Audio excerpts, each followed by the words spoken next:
Good morning, guys. Welcome back to another video. We have actually just been back to Wales for a long weekend for a friend's wedding. It was a bit of a flying visit, but it was super nice to go back and see all our friends and family.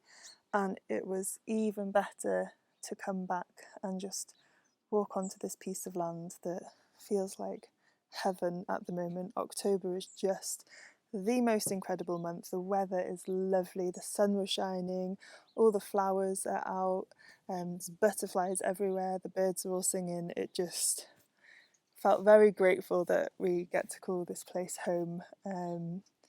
So yeah, it's been a really good feeling coming back to here. And the olives are all looking ready. So the press opens on the weekend. Today is Wednesday. So we need to do some preparation work for the land because we need to put all the nets down around each olive tree. So we need to get all the shooters, all the bits that come out the bottom of the tree, and do a bit of strimming. So that's what we're going to do today, and we'll take you along.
Bon dia, bon dia.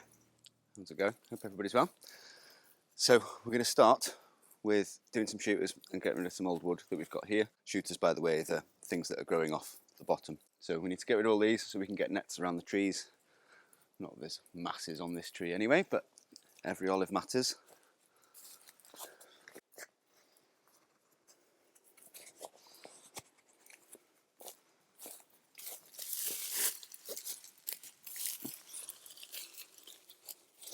So they say that you're better to do this by hand, which is actually easier than it looks, because it prevents more growth out of the same spot. If you were to cut it, then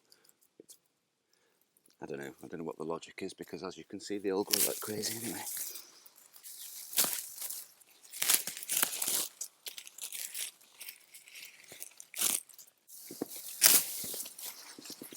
So I bought the loppers in case we need them. Cool, hopefully not. I sometimes struggle if they're close to the ground. Yeah, true.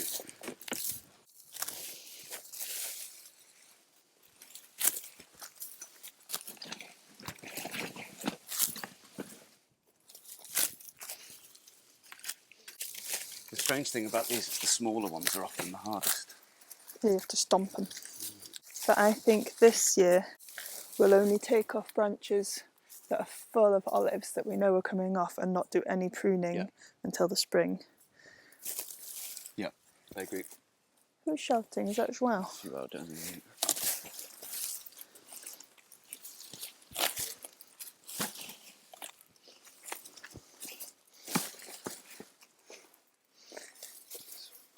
I guess leave that one because it'll be an easy pick next year.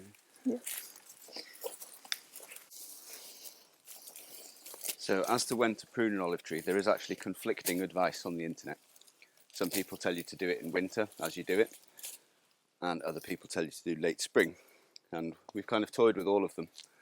And you're pretty much guaranteed to not get a good harvest from the tree after pruning it. But we found that the growth after pruning in late spring, early summer, is much more prolific than in winter whilst the tree's dormant, which does make sense.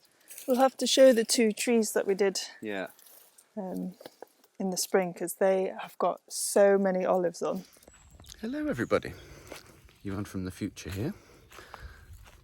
Realised whilst editing the video that I hadn't actually done the tree comparison. So here it is.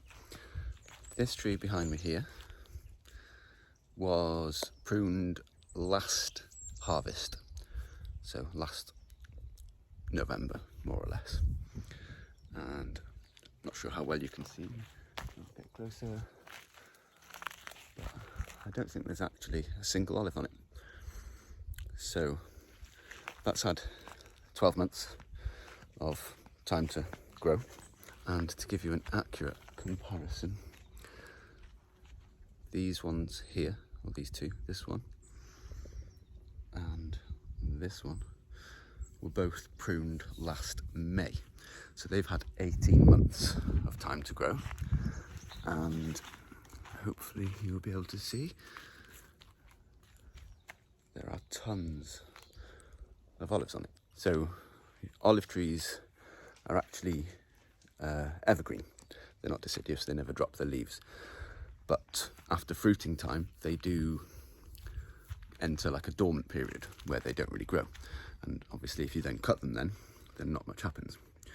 Whereas if you cut them in spring or summertime, when they're in full growth mode, they send out lots of new growth much quicker. So in my 4 years of being an olive farmer, I would definitely say that harvesting in May is the way to do it if you live in Portugal. So, back to the video. Oh, hi Dodo. Might just get the little clippers and cut off all those little bits. Cool.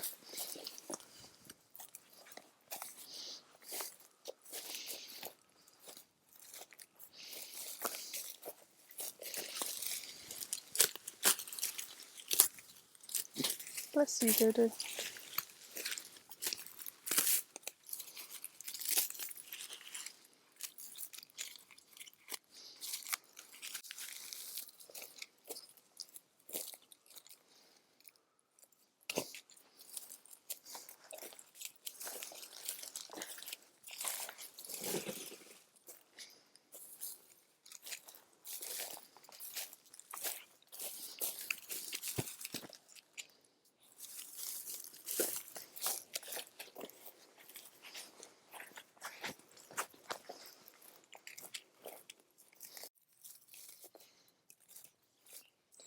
So I guess these 2?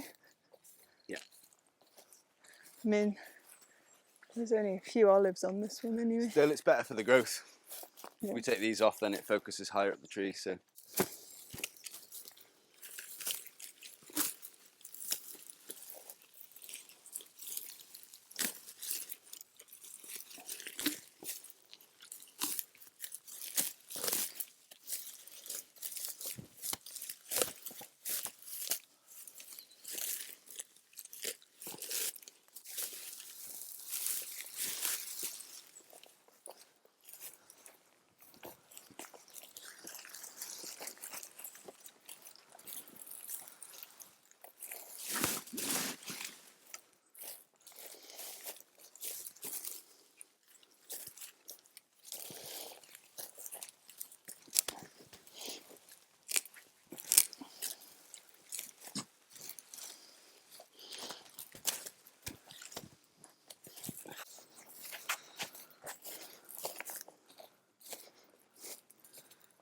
look at this.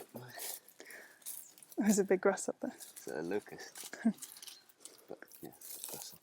So we've got one back leg. Oh, it's probably the Come on, mate. cats.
So Iwan's just popped out to the shop. We've decided we're gonna do a fire to burn some of the stuff that we can't chip to start clearing up. We've got piles of wood everywhere.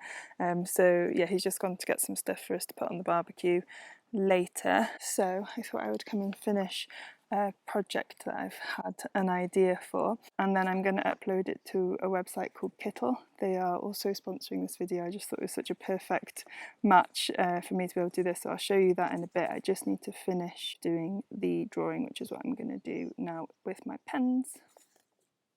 I'm just going to go scan this in on my printer that lives under my bed.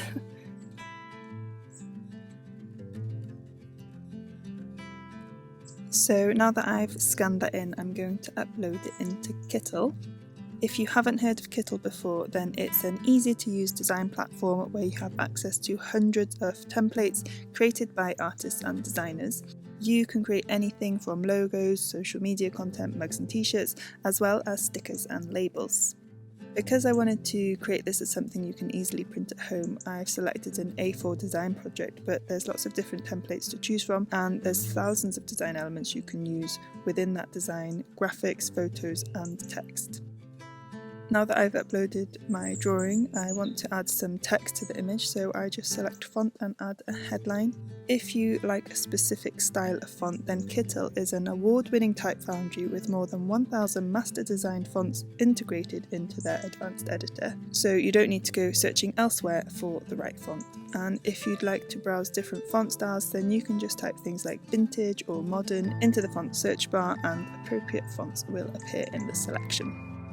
I've now published this seed packet design into the Kittle community, and if you find our Frankie Off-Grid account, you can select it to use, download and print it yourself, and then you can even edit it to your liking, changing the font and text or adding more text boxes or graphics. There are so many useful design solutions integrated into the Kittle platform, such as advanced text editing, magic recoloring, removing backgrounds and many more. If Kittle looks like a platform that you'd love to try out, then you can try Kittle for free using the link in our description, and you can also get 25% off the first month or year of any paid plan, Pro and Expert, using our code FrankieOffGridYT. Thank you so much to Kittle for sponsoring this video. This is it printed out, so you could obviously just cut this out and stick it onto something, but I wanted to show you guys how to make it like this into a little envelope. I've got a image that I found on Pinterest. I'll leave a link in the description to this image. The first thing you need to do is turn it into a square. So to do this, you make this into as perfect a triangle as you can, so that you can see this line here, because that's how you make it square. So if you fold this now up,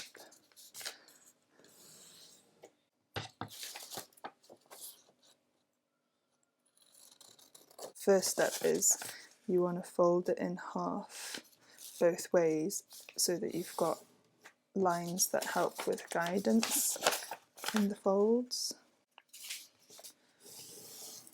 So just so that you've got these 4 squares that you can see. And then what we want to make sure is that this little illustration that says Happy Seed Sowing is away from you, so it's upside down to me when I'm looking at it. Turn it over, and then you want to fold it so it's almost like a third of this square. So you fold that, so you see how it's like 1, 2, 3, a third ish, and then you want to fold this corner in to meet here. So you do that on both sides of the piece that's already folded up. Using the edge of this triangle, you want to fold this over and then create as tidy a fold as you can, and then you do the same here. So now it looks like this. This is why you folded it in half and got the squares, is because this now comes to meet along that middle line. So you fold this one in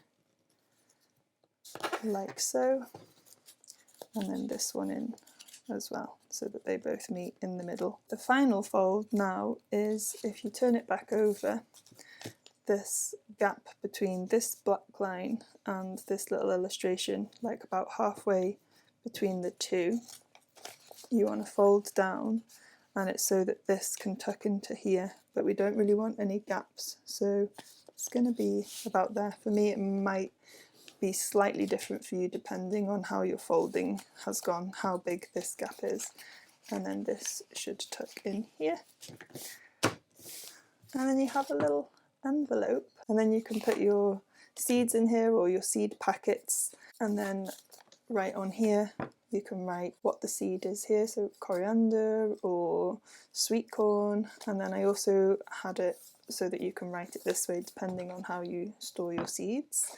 And then I left all these lines so you can write which months they get sown in, or the spacing, or anything that you wanted. So you can obviously do that as text in Kittle if you want it to be a font, or, you know, because if your handwriting isn't very legible. But yeah, I just think that's really cute and I can't wait to make them for my seeds.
What about roasting some sweet potatoes in the fire?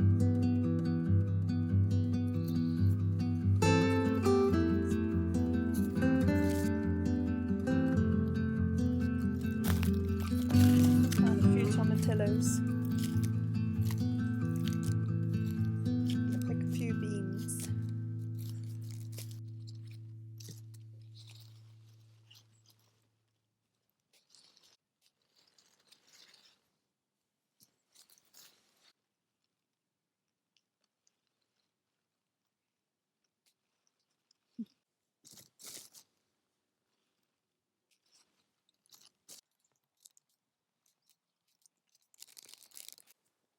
One of the inevitable finds in our garden.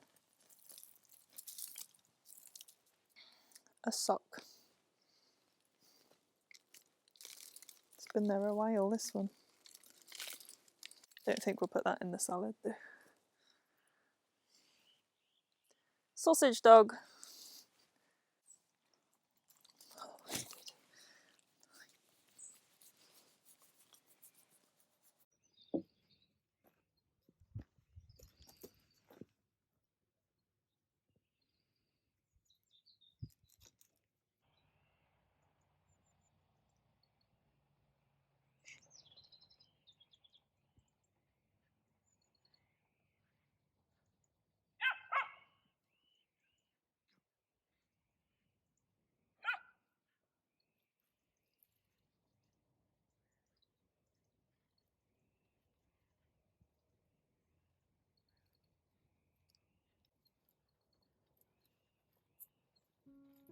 It's a crazy dog. You're crazy. Come on, sausage.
to eat.